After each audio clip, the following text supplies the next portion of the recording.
Hello student, आपका स्वागत है हमारे coaching institute the exam planet में। आज मैं आप सभी लोगों को कोडिंग डिकोडिंग पढ़ाऊंगी। चलिए देखते हैं क्या होता है कोडिंग। कोडिंग कहते किसे हैं? सूचना को ऐसे डेटा में परिवर्तित करती है जो क्रम रहित होता है और अर्थहीन लगता है, अर्थात कुछ ऐसा जो तीसरे व्यक्ति को समझ में नहीं आता है, उसे क्या कहते हैं? कोडिंग कहते हैं। फिर एक बार देख लीजिए कि कोडिंग कहते किसे हैं कि सूचना को ऐसे डेटा में परिवर्तित करती है जो क्रम रहित होता है और अर्थहीन लगता है, अर्थात कुछ ऐसा जो तीसरे व्यक्ति को समझ में नहीं आता है, उसे कोडिंग कहते हैं। डिकोडिंग किसे कहते हैं? उस अर्थहीन डेटा को वापस में तब्दील कर देती है। मतलब क्या है?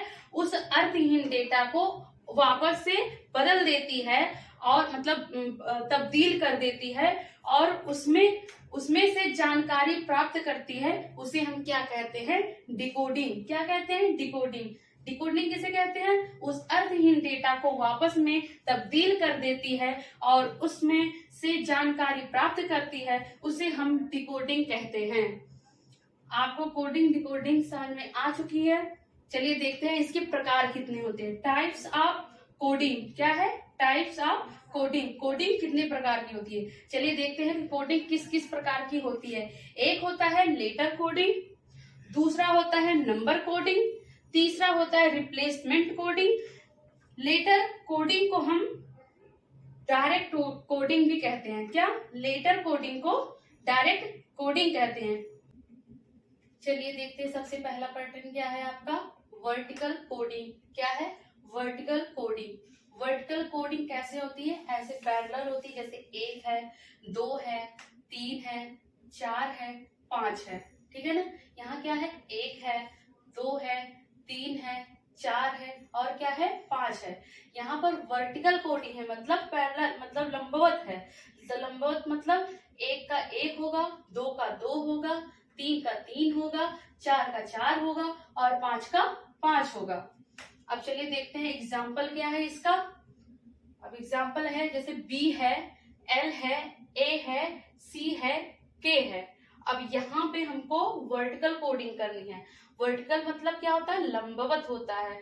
तो B का रिवर्स पोजीशन Y होता है। हमने क्या बताया था आपको कि Y, ठीक है ना? B का रिवर्स पोजीशन Y होता है।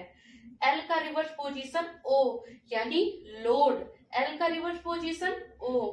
A का क्या होता है? Z होता है। C का क्या होता है? X होता है यानी क्रैक्स। C का रिवर्स पोजीशन X होगा। K का क्या होता है? P होता है यानी खीर पूरी। K का रिवर्स पोजीशन P। जब यहाँ पे ऐसे लंबवत होगा तो उसको हम क्या कहेंगे? Vertical coding. ये आपकी किस प्रकार की कोडिंग है? ये आपकी वर्टिकल कोडिंग है। चलिए इसी के बेसिस पे क्वेश्चन देखते हैं। क्वेश्चन नंबर 1 क्या है? R है, O है, M है, A है, N है, I है, F है, D है, A है और E है। अब आपको ऐसे क्वेश्चन दिए रहेंगे तो आपको ये समझना है कि इसमें जो है क्या किया गया है। जो R दिया गया है, R का O M A N, ठीक है ना? तो उसी के बेसिस पे ये I कैसे हुआ, ये F कैसे हुआ, ये D कैसे हुआ, ये A कैसे हुआ और ये E कैसे हुआ। ठीक है, तो चलिए देखते हैं ये कैसे हुआ। जैसे R है, O है, M है, A है, N है। तो R का क्या होता है? 18 होता है। O का क्या होता है? आपका 15 होता है। M का क्या होता है? 13 होता है। A का क्या होता है? 1 होता है। N का क्या होता है? 14 होता है। ठीक, यहाँ पर आपने ऐसे क्वेश्चन ऐसे लिख लिए। इसकी क्या है? ये एक्चुअल वैल्यू है। फिर उसके बाद क्या आता है आपका? ये देखिए, ये 18 है तो 18 में 1 + 8 मतलब 8 है 9, 9 लिख दिया गया। 9 पे क्या होता है? आई आता है। 9 पे क्या होता है? आई आता है। अब जैसे यहाँ पे O का क्या है? 15 है। 15 को जब 1 में 5 जोड़ेंगे, यहाँ पे जितनी डिजिट रखी है उसको बीच में प्लस लगा के उसको जोड़ना है। यानी 1 में जब 5 जोड़ेंगे कितना आएगा? 6। और 6 पे कौन सा लेटर आता है? F आता है। फिर क्या होता है? M। M का क्या है? यहाँ पे 13 है। 13 पे 13 को फिर इसमें प्लस लगाएंगे तो 1 + 3 = 4। तो 4 पे क्या आता है, डी आता है। फिर यहाँ पे क्या है, ए है। ए पे क्या है, एक है। एक है तो इसमें कोई मतलब है नहीं, इसमें जोड़ नहीं सकते क्योंकि एक ये सिंगल वैल्यू है। तो एक में एक जोड़ेंगे, एक इसमें एक दिया ही गया, इसमें जोड़ेंगे नहीं। तो एक का क्या होता है, एक ही हो। तो इसमें ए की पोजीशन पे क्या होगा, ए होगा। अब यहाँ एन आएगा। एन पे क्या दिया गया है, 14। 14 को कैसे करेंगे, फिर इसमें एक जोड़ लगाएंगे। तो एक प्लस 14 है तो 14 है। तो एक प्लस 4 कितना हो जाएगा, 5 हो जाएगा। ठीक है, यहाँ पे एक जब जोड़ेंगे तो ये गलत, ये क्या होगा, 4 होगा। 4 एक 5, 5 क्या आ जाएगा, 5 पे क्या आएगा, ई आ जाएगा। ठीक है, यहाँ पे एक पे जब 4 जोड़ेंगे 5 आएगा। 5 पे क्या, कौन सी पोजीशन आएगी, ई आएगी। चलिए नेक्स्ट क्वेश्चन देखते हैं। ये क्या है, डब्ल्यू है, ए है, टी है, ई है, आर है। ठीक है, ये ई है, ए है, बी है, ई है, आई है। अब यहाँ कैसे हो गया कि इसकी पोजीशन डब्ल्यू का आई ई कैसे हो गया, ए का ए कैसे हो गया, टी का बी कैसे हो गया, ई का ई कैसे हो गया, आर का आई कैसे हो गया। चलिए देखते हैं। डब्ल्यू का क्या होता है, 23 होता है। ए का क्या होता है, 1 होता है। टी का क्या होता है, 20 होता है। ई का क्या होता है, 5 होता है। आर का क्या होता है, 18। अब फिर देखिए यहाँ पे जोड़ लगाइए। 2 को जब 3 में जोड़ेंगे क्या आएगा, 5 आएगा। 5 पे क्या होता है, ई होता है। अब यहाँ पे 1 लिखा है, 1 में कुछ जोड़ ही नहीं सकते, तो 1 पे क्या होगा, ए होगा। अब देखिए यहाँ पे 20 लिखा गया यानी 20 लिखा गया। 20 में जब 0 को जोड़ेंगे यानी 2 को जब 0 में जोड़ेंगे कितना आएगा, 2 आएगा। 2 पे क्या होता है, बी होता है। अब इसी प्रकार से 5 है, यहाँ ई है, इसका 5 है। तो 5 पे जब हम 5 में कुछ है ही नहीं जोड़ने के लिए यानी 5 वैसे ही रहेगा। तो 5 पे कौन सा लेटर आता है, ई आता है। इसी प्रकार से ये आर हो गया। आर क्या लिखा है, 18 लिखा गया है। 18 को फिर हम जोड़ेंगे, 1 में जब 8 जोड़ेंगे कितना आएगा, 9 आएगा। 9 पे क्या होता है आपका, 9 यानी 9 पे क्या आएगा, आई आएगा। चलिए देखते हैं नेक्स्ट क्वेश्चन। अब क्या आ गया आपका, पेयर कोडिंग यानी युग्म कोडिंग क्या होती है। जैसे युग्म मतलब जोड़ा, तो 1 2 3 4 5 6। फिर यहाँ क्या दिया गया, 1 2 3 4 5 6।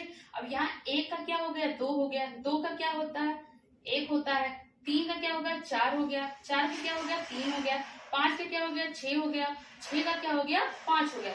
ये आपका क्या है, पेयर कोडिंग मतलब एक एक जोड़े में है। अब चलिए इसका एग्जाम्पल देखते हैं। अब देखिए यहाँ पे ऐसे दिया रहेगा आपको, बी दिया रहेगा, डी दिया रहेगा, ई जी आई और एच। अब देखिए यहाँ पे पेयर कोडिंग है। पेयर कोडिंग कैसे, मतलब जोड़ा।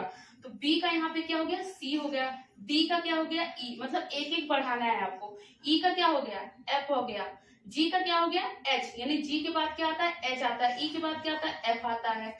फिर इसी प्रकार देख लीजिए, फिर आई के बाद क्या आता है, जे आता है। एच के बाद क्या होता है, आई आता है। ये आपकी क्या होगी, ये आपकी पेयर कोडिंग हो गई।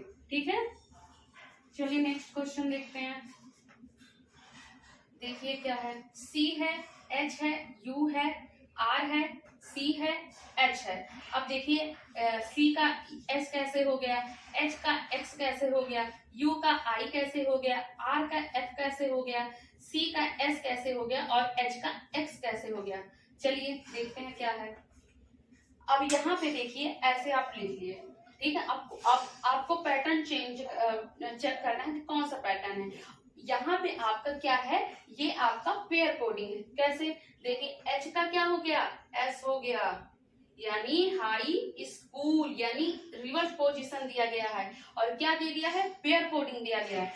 एच का क्या हो गया, एस हो गया, यानी हाई स्कूल। सी का क्या हो गया, एक्स हो गया, यानी क्रैक्स।